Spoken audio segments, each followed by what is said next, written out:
நான் ஒத்தையிலதான் வருவேன் ஒன்னப்பால.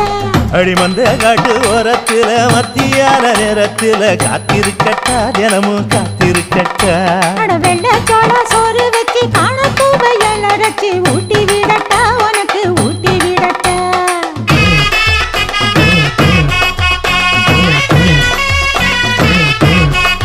எவ்வள பஞ்சு முட்டாய் சீல கட்டி பட்டு வண்ண லவக்க போட்டு கஞ்சி கொண்டு போறவள நெஞ்சுக்குள்ள நீ வாரியா.